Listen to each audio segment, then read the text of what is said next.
Cheguei na mansão para a Semana Santa, mas encontrei apenas minha sogra com Alzheimer, na sala segurando um bilhete. Estamos em Porto de Galinhas. Cuide da velha. A enfermeira desistiu. Ela me olhou com lucidez e perguntou: pronto para a verdade? Vocês já tiveram aquela sensação de que tudo na sua vida está totalmente errado, mas você só percebe quando é tarde demais?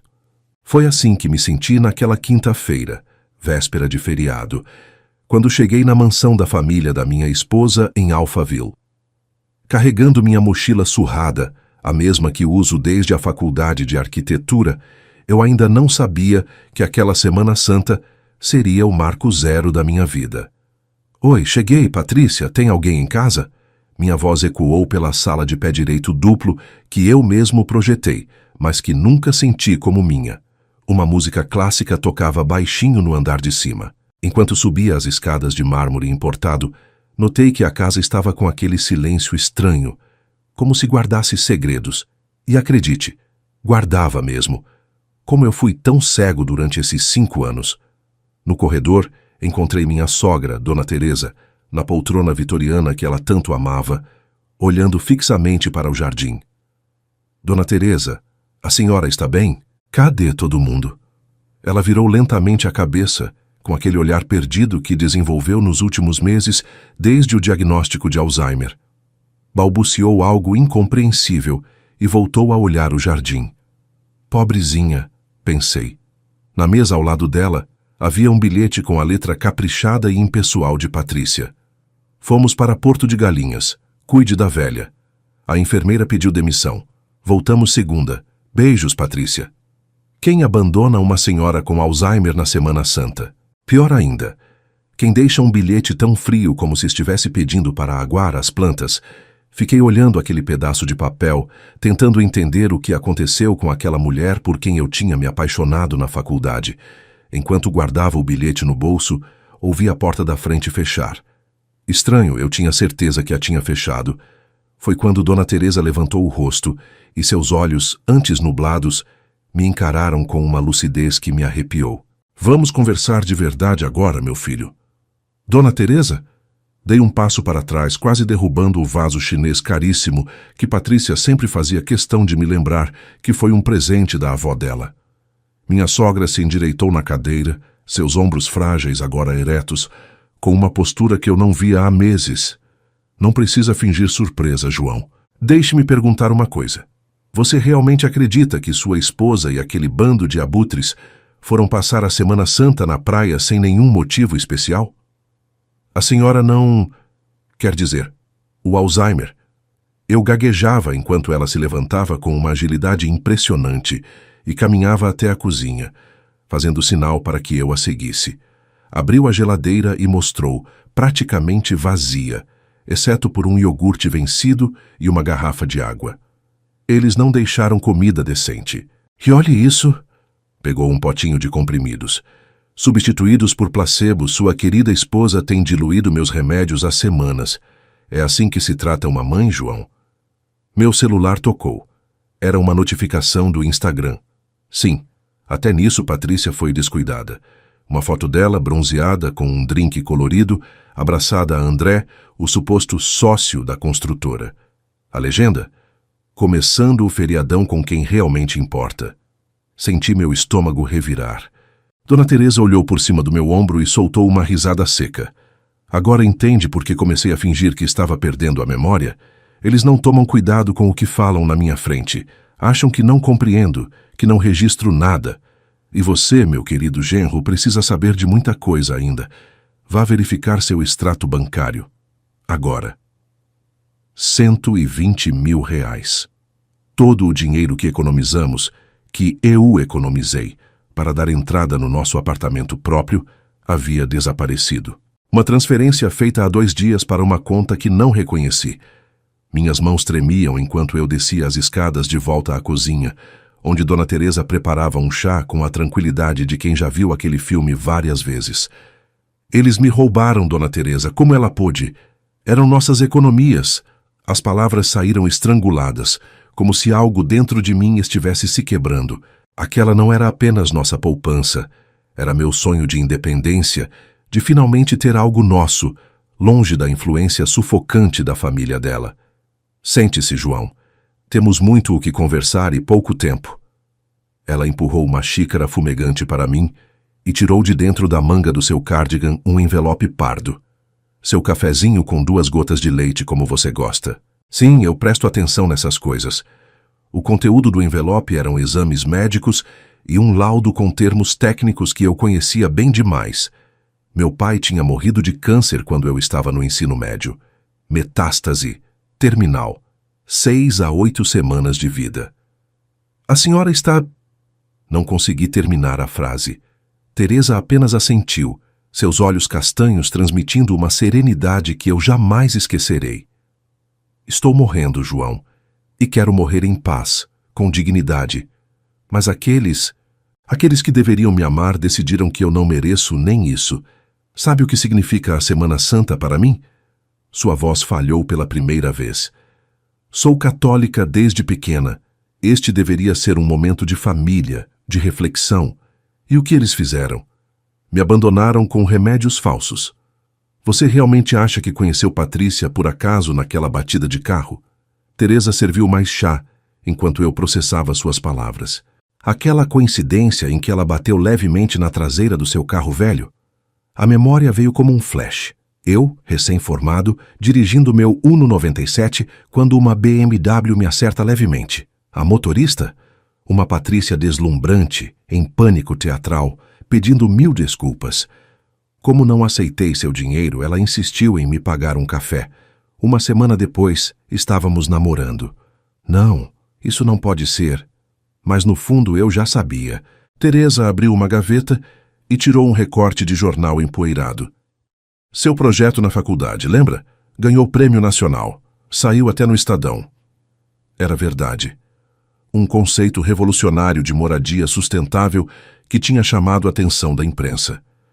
Roberto, meu marido, era obcecado por encontrar talentos baratos. Por que pagar milhões para um arquiteto famoso quando podemos pegar um novato brilhante e fazê-lo acreditar que está tendo uma grande oportunidade?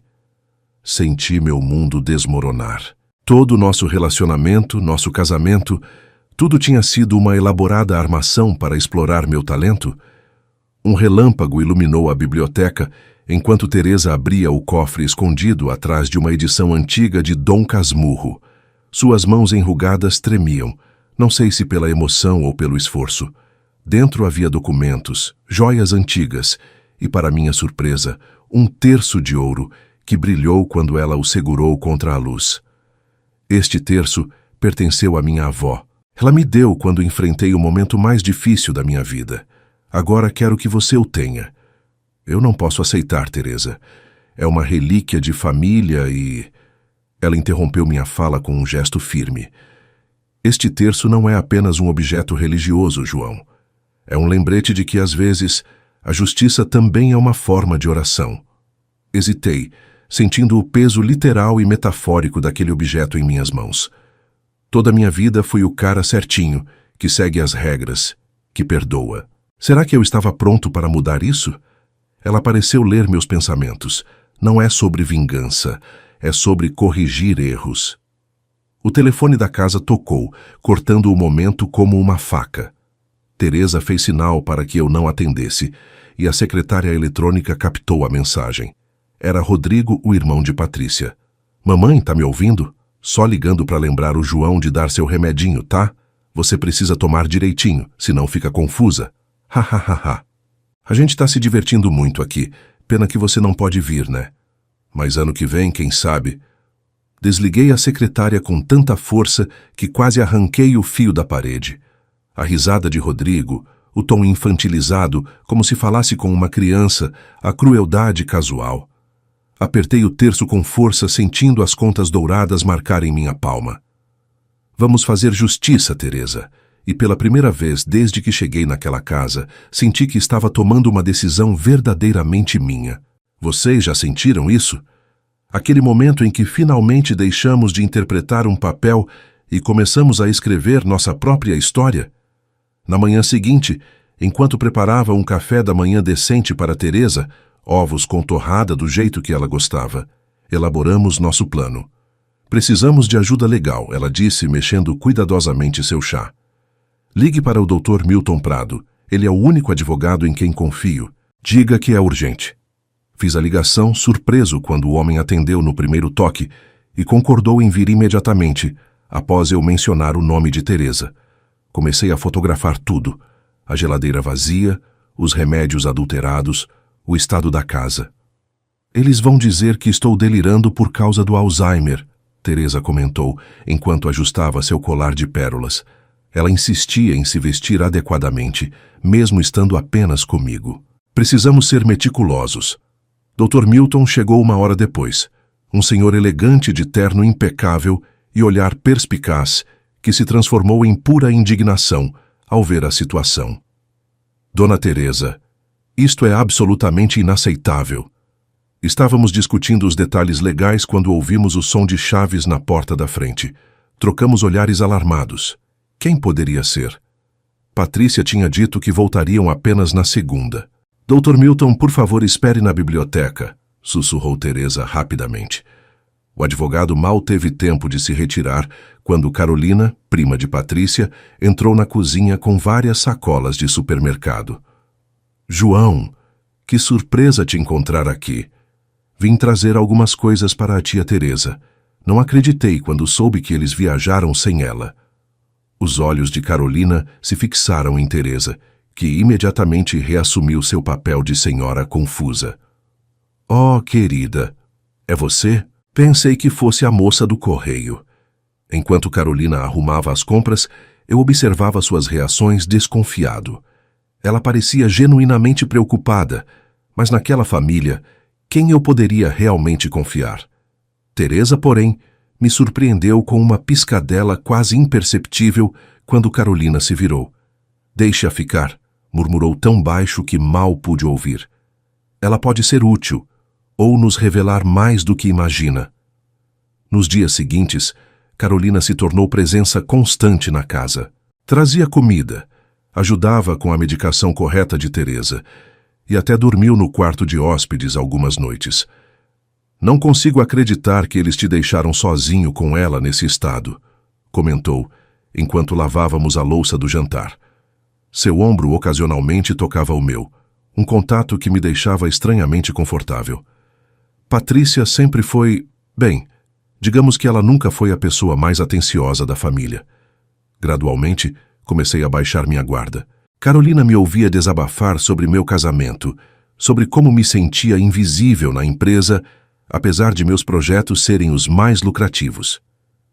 Eles nunca te valorizaram, João. Todo mundo da família sabe disso. Uma noite, enquanto Teresa dormia, mostrei a Carolina o bilhete deixado por Patrícia. Ela leu em silêncio, seu rosto endurecendo. Típico dela. Sabe, tem coisas sobre sua esposa que você provavelmente nem imagina.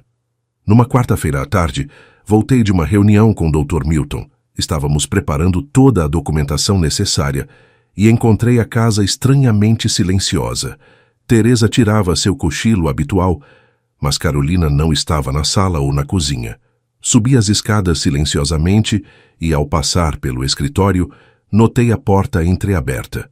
Lá estava Carolina, remexendo freneticamente nas gavetas da escrivaninha. Meu coração acelerou. Será que tinha me enganado? Será que ela era mais uma espiã da família? O que você está fazendo? Perguntei, fazendo-a saltar de susto. Papéis caíram no chão, documentos antigos da construtora, pelo que pude ver. Carolina não tentou fugir ou inventar desculpas, o que me surpreendeu. Em vez disso, encarou-me com uma determinação que não combinava com a pessoa gentil que conheci nos últimos dias. Precisamos conversar, João. Não sou quem você pensa, mas também não sou inimiga. Estou procurando provas de algo que suspeito há anos, algo sobre Teresa e a morte do tio Roberto, que ninguém na família tem coragem de questionar. O quê?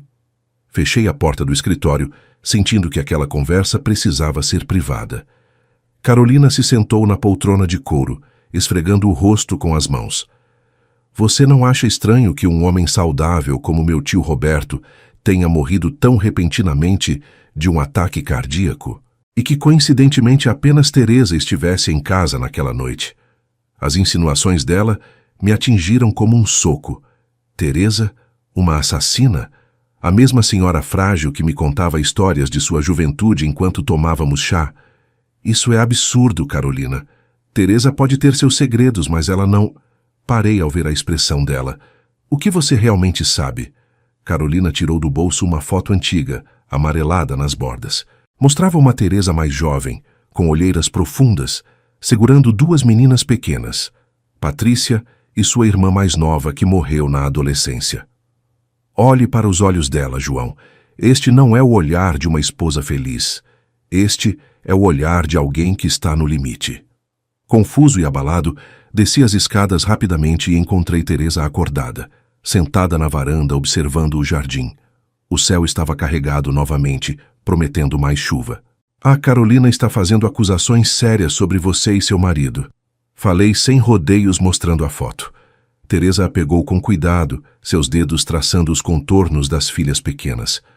Por um momento interminável, ela permaneceu em silêncio, e temi que estivesse tendo um episódio real de confusão.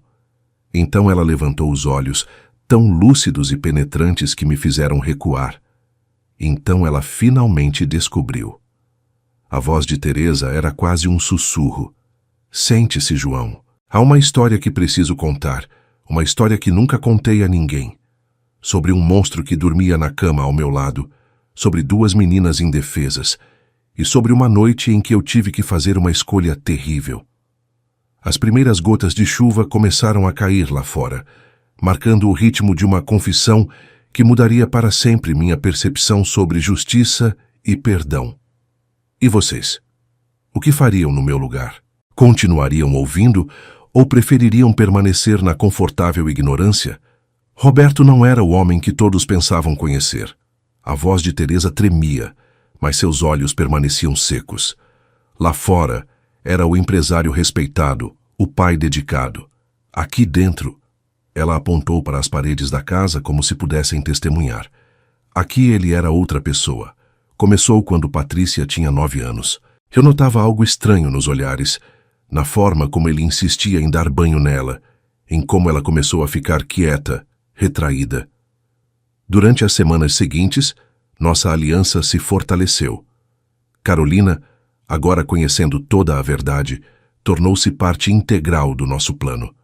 Estávamos prontos para enfrentar Patrícia e Rodrigo quando retornassem, com documentos, provas, o testamento de Teresa já devidamente registrado. Mas então, numa manhã de terça-feira, nossa estratégia quase desmoronou. Eu tinha saído para encontrar Dr. Milton, e ao voltar, encontrei uma ambulância estacionada na frente da casa. O que aconteceu? Gritei para Carolina, que estava pálida no jardim. Dona Cida, a vizinha, viu Teresa desmaiada pela janela e chamou socorro. Dentro da casa, paramédicos atendiam minha sogra, enquanto um médico de jaleco, que eu reconheci como Dr. Alves, amigo da família, nos olhava com desconfiança. Por que ela não está no hospital recebendo o tratamento adequado para o câncer? E por que ninguém da família foi informado sobre a gravidade do quadro? As perguntas soavam como acusações. Naquela noite, depois que conseguimos convencer Dr. Alves a não hospitalizar Teresa, ela mesma insistiu veementemente. Percebi que estávamos numa encruzilhada. Teresa estava claramente piorando mais rápido que o esperado. Talvez devêssemos desistir, murmurei para Carolina enquanto observávamos Teresa dormir. Ela precisa de cuidados médicos intensivos. Teresa abriu os olhos naquele momento como se tivesse ouvido. Nem pense nisso. Sua voz era fraca, mas determinada. Viver com propósito estes últimos dias vale mais que semanas abandonada em um hospital. Prometa, João. Prometa que vamos até o fim. No dia seguinte, recebi uma ligação que poderia mudar tudo. Era Marcelo Bueno, um renomado arquiteto com quem tinha trabalhado brevemente antes de conhecer Patrícia. João, estou montando uma equipe para um projeto internacional. Lembrei do seu conceito de moradias sustentáveis. Interesse? Meu coração disparou. Esta era minha chance de voltar ao mercado com meu próprio nome, de reestabelecer minha carreira independente da construtora dos Almeida. O problema? Marcelo precisava de uma resposta imediata e o projeto começaria em 3 dias, exatamente quando Patrícia e Rodrigo retornariam. Se aceitasse, teria que abandonar o plano com Teresa. Carolina percebeu meu dilema quando desliguei o telefone. É sua carreira, não é?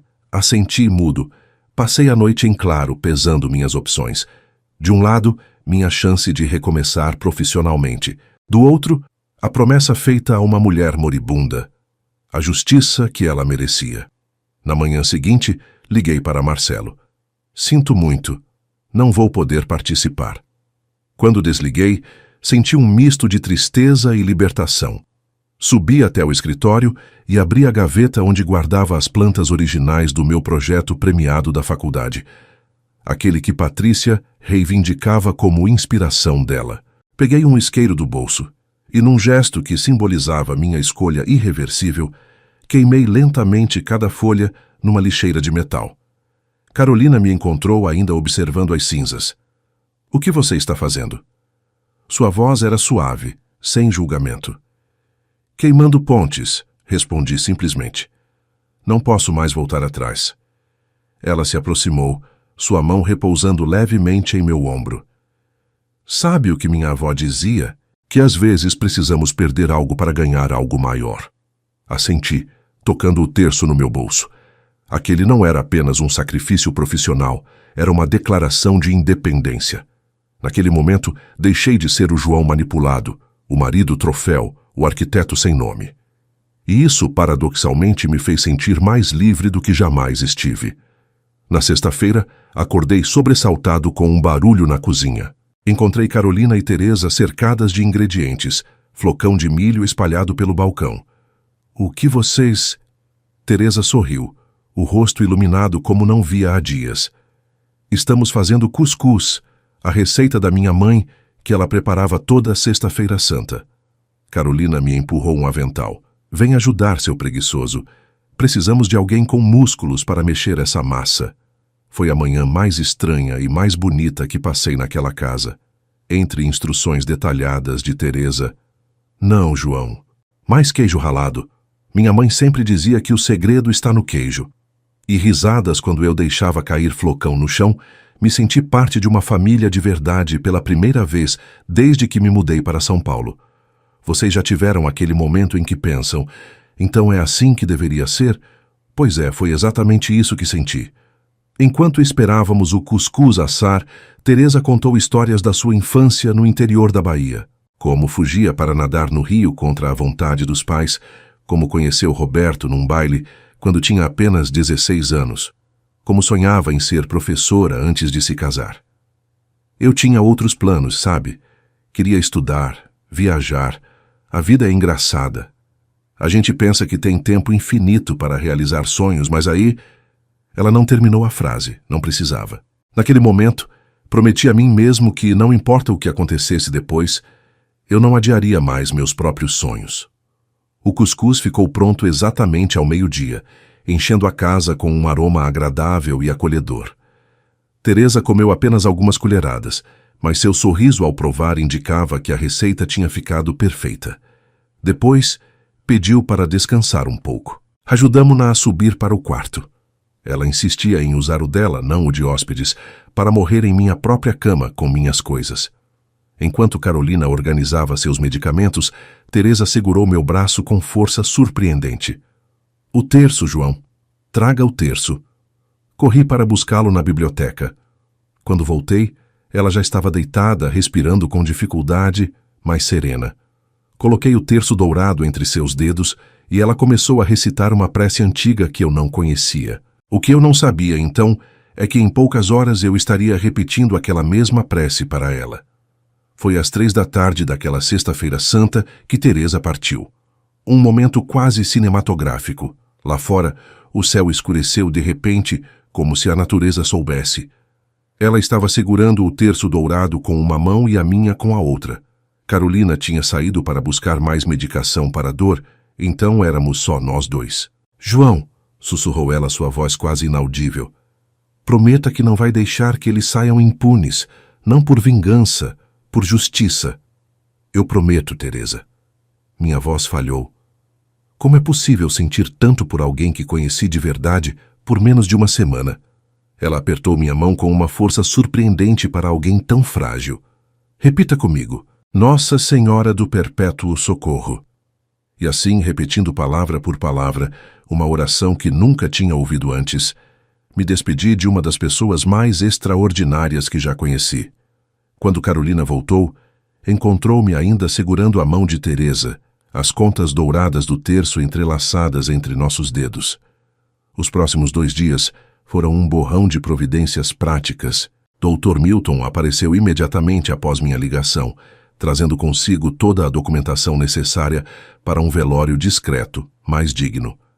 Ela deixou instruções específicas, explicou ele, mostrando-me um envelope que Teresa havia preparado anos antes. Nada de ostentação, apenas uma cerimônia simples, e sem avisar a família até que tudo esteja concluído. Aquela mulher tinha pensado em tudo, até nos mínimos detalhes do próprio funeral. No domingo, depois do enterro que contou apenas com a presença minha, de Carolina e do Dr. Milton, além de 2 enfermeiros do hospital que aparentemente haviam cuidado de Teresa anos antes e guardavam grande carinho por ela, voltamos para a mansão. Era hora de preparar a casa para o retorno da família. Você tem certeza que quer seguir com isso? Perguntou Carolina enquanto organizávamos os medicamentos de Teresa, agora inúteis em caixas. Olhei para o terço dourado que agora carregava no bolso da calça. Não era apenas uma promessa a uma mulher moribunda. Era um compromisso comigo mesmo. Nunca tive tanta certeza de algo na minha vida. Quarta-feira chegou ensolarada e quente, como se a natureza estivesse zombando do drama que estava prestes a se desenrolar. Carolina e eu tomamos café na varanda em silêncio. Dr. Milton chegaria em algumas horas com os documentos finais. No escritório, tínhamos preparado uma espécie de exposição cronológica. Fotos da viagem da família, extraídas das redes sociais, lado a lado com imagens de Teresa em seus últimos dias. O bilhete frio de Patrícia, confrontado com o laudo médico, demonstrando a gravidade do estado de sua mãe. Você acha que eles vão sentir alguma coisa? Perguntei, enquanto ajeitava pela 10ª vez os documentos sobre a mesa. Carolina suspirou, seus olhos refletindo uma tristeza antiga. Remorso? Não. Medo de perder dinheiro e status? Com certeza. Ela hesitou, brincando com a xícara. João, tem uma coisa que você deveria saber. Rodrigo ligou para um dos diretores da construtora ontem à noite. Aparentemente, eles marcaram uma reunião importante aqui para hoje à tarde. Algo sobre novos investidores. O som de pneus na entrada me arrancou dos meus pensamentos. Trocamos olhares alarmados. Era cedo demais para ser qualquer um dos convidados. Corri para a janela e meu coração disparou. A BMW conversível de Patrícia, brilhando ao sol. Eles tinham voltado antes do previsto. Carolina, sussurrei, minha boca subitamente seca. Eles chegaram. Ela apertou minha mão brevemente. Lembra do que Teresa diria? Coragem não é não ter medo, é agir apesar dele. Tomei uma respiração profunda e me dirigi à porta da frente. Por um segundo, hesitei, a mão na maçaneta. E se eu simplesmente fugisse? Voltasse para Minas, recomeçasse do zero? Mas então senti o peso do terço no meu bolso e soube que não havia volta. É engraçado como certos objetos ganham significados que transcendem seu valor material, não é?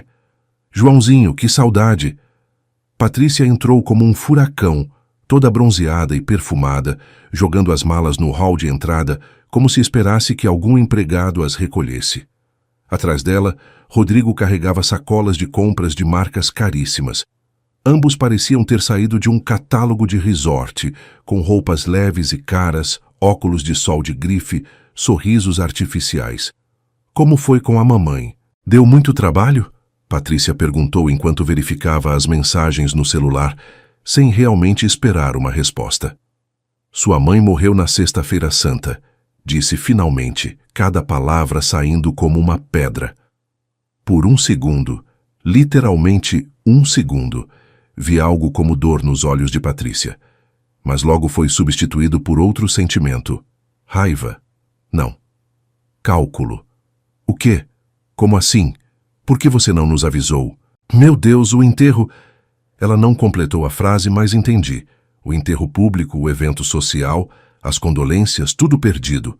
Rodrigo deixou cair as sacolas, seu rosto pálido contrastando com o bronzeado artificial. Você não tinha o direito. Era nossa mãe. Como você pôde enterrá-la sem nos avisar? Sua indignação soava tão falsa quanto as notas de piano que Patrícia fingia tocar quando tínhamos visitas importantes. Dr. Milton está na biblioteca com toda a documentação, respondi calmamente. Inclusive o Novo Testamento que Teresa assinou 3 dias antes de falecer. Vocês gostariam de conhecer os termos agora, ou preferem guardar para depois da reunião com os investidores? A menção à reunião foi como jogar gasolina no fogo. Rodrigo xingou alto, enquanto Patrícia me encarava, seus olhos verdes, tão parecidos com os da mãe, mas sem a mesma profundidade, faiscando de ódio. O que você fez? O que você e aquela velha planejaram? Ela avançou em minha direção, mas parou ao ouvir a voz calma de Dr. Milton vinda da porta da biblioteca. Senhora Mendes, eu sugiro que mantenha a compostura. Há testemunhas presentes e, mais importante, há câmeras de segurança instaladas recentemente nesta residência. A campainha soou exatamente nesse momento. Os investidores, 3 homens argentinos liderados pelo Sr. Herrera, um senhor de cabelos grisalhos, entraram na sala já carregada de tensão. Patrícia tentou recompor-se instantaneamente, mas seu esforço foi inútil quando o Dr. Milton começou a explicar calmamente a situação. Estes senhores vieram para uma reunião de negócios, mas talvez devessem conhecer a ética de seus potenciais parceiros primeiro. Foi quando Carolina deu um passo à frente, olhando diretamente para Rodrigo. Por que não contamos a ele sobre seu pai, Rodrigo? Que história é essa? Sr. Herrera perguntou, seu sotaque argentino mais pronunciado devido à tensão. Carolina manteve-se firme, mesmo quando Rodrigo avançou em sua direção, ameaçador. Estou falando sobre como o grande patriarca Roberto Almeida abusava das próprias filhas, e como alguns membros da família sabiam e preferiram o dinheiro ao invés da verdade. O silêncio que se seguiu foi ensurdecedor. Um dos investidores mais jovens murmurou algo em espanhol e recuou em direção à porta. Isso é absurdo. Uma caluniosa tentativa de destruir a reputação da nossa família. Patrícia gritou, mas sua voz estremeceu ao final. Ela sabia que era verdade. Dr. Milton, mostre a eles o vídeo. No telão da sala, instalado para apresentações de projetos, surgiu o rosto de Teresa. Meu nome é Teresa Almeida, e estou gravando este depoimento em pleno uso das minhas faculdades mentais. Sua voz, ainda que fraca, ecoava com uma autoridade incontestável. O depoimento de 12 minutos expôs não apenas o abuso familiar, mas também as práticas antiéticas da construtora. Quando o vídeo terminou, Patrícia estava irreconhecível, sua máscara de perfeição completamente despedaçada. Em um último ato desesperado, ela agarrou seu celular e ligou para alguém. André, preciso que venha aqui agora. É uma emergência. Sem perceber, falava no viva voz. A voz irritada de André respondeu. Não posso agora. Estou com minha esposa. Já não bastou aquele projeto que você disse que poderíamos usar sem pagar direitos autorais ao seu marido? Os investidores argentinos trocaram olhares horrorizados. Sr. Herrera pigarreou e ajustou a gravata. Senhores, creio que temos informações suficientes para reconsiderar esta parceria. Depois que todos saíram, os investidores, Dr. Milton, até Carolina, que discretamente se retirou para dar-nos privacidade, restamos apenas eu e Patrícia na enorme sala que agora parecia fria demais. Ela permaneceu em silêncio por um longo tempo, encarando o vazio. Quando finalmente falou, sua voz estava despida de toda a arrogância anterior. João, você não entende. Cresci naquela casa, com aquele homem. Fiz o que precisava para sobreviver. Era a primeira vez que a via vulnerável de verdade, sem calculismo. Patrícia, eu... Ela se aproximou, seus olhos vermelhos, mas sem lágrimas. Típico dela, mesmo destruída, mantinha o controle. Podemos recomeçar, João. Longe daqui, longe de todas essas lembranças. Sua mão tocou meu rosto com uma delicadeza estudada que me era tão familiar. Estou grávida. As palavras caíram como bombas no silêncio. Descobri na viagem. Não contei para ninguém. É nosso filho, nossa família. Por um momento, apenas um instante, senti o mundo balançar. Um filho? Todas as vezes que conversamos sobre isso, ela tinha dito que não estava pronta. Então notei algo no sofá. A bolsa dela aberta, revelando uma cartela de anticoncepcionais com comprimidos claramente usados até o dia anterior. A última manipulação. Patrícia percebeu meu olhar e seu rosto mudou instantaneamente, a doçura forçada dando lugar à raiva. Tudo bem, não estou grávida, mas poderíamos tentar, João. Pense nas possibilidades. Rodrigo vai perder tudo, a construtora será nossa. Ela não falava em amor, em reconstruir nossa relação. Falava em negócios, em vantagens. Alcancei minha carteira e lentamente retirei minha aliança de casamento. Sabe qual foi minha verdadeira herança de Teresa, Patrícia? Não foi esta casa, nem o dinheiro. Foi a liberdade. Coloquei em suas mãos a aliança e um envelope com cópias de todos os projetos que Patrícia havia roubado de mim. Fique com o resto, se conseguir. Seu rosto contorceu-se numa mistura de desespero e fúria. Você não vai sobreviver um dia neste mercado sem mim. Vou destruir sua reputação. Você não é ninguém, João. Ninguém. Caminhei até a porta sem olhar para trás. Lá fora, Carolina esperava no carro. Para onde vamos? Perguntou suavemente. Para Minas. Para casa. E pela primeira vez em anos, essas palavras fizeram completo sentido. Um ano depois, voltei à minha cidade natal em Ouro Preto. As ladeiras íngremes e as igrejas barrocas pareciam dar as boas-vindas a um filho pródigo. Com uma pequena parte do dinheiro deixado por Teresa, a maior parte doei para instituições de combate ao câncer, conforme seu desejo, abri um escritório de arquitetura especializado em restauração de patrimônio histórico e projetos sociais. No meu escritório, o terço dourado estava emoldurado, não como símbolo religioso, mas como lembrete de que justiça e redenção podem vir dos lugares mais inesperados. As notícias sobre os Almeida chegavam ocasionalmente.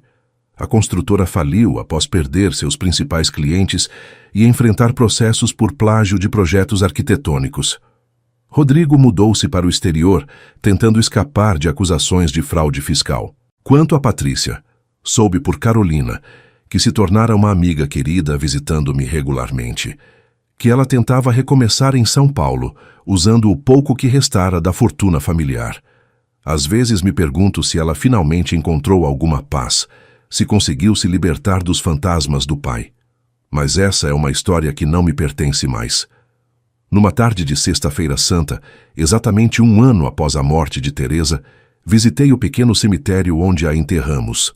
Levei um ramo de flores brancas e um pequeno pote de cuscuz, preparado seguindo sua receita, com bastante queijo. Oi, Teresa, falei, sentindo-me bobo por falar sozinho, mas precisava daquele ritual. Vim te contar que estou bem, que tudo deu certo, de um jeito que não esperávamos. Uma brisa suave balançou as flores que deixei sobre sua lápide simples. Ali, diante daquela mulher extraordinária que conheci por tão pouco tempo, mas que mudou minha vida para sempre, entendi finalmente o significado profundo daqueles dias. Teresa me ensinou que a verdadeira Semana Santa não trata apenas de sacrifício, disse em voz alta como se ela pudesse me ouvir, mas de renascimento.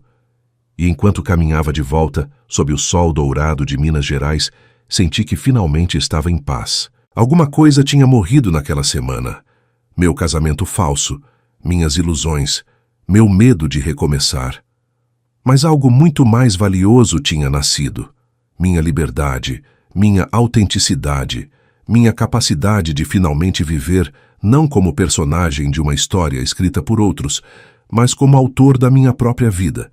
E essa, meus amigos, é a maior vingança que alguém pode ter, ser autenticamente feliz.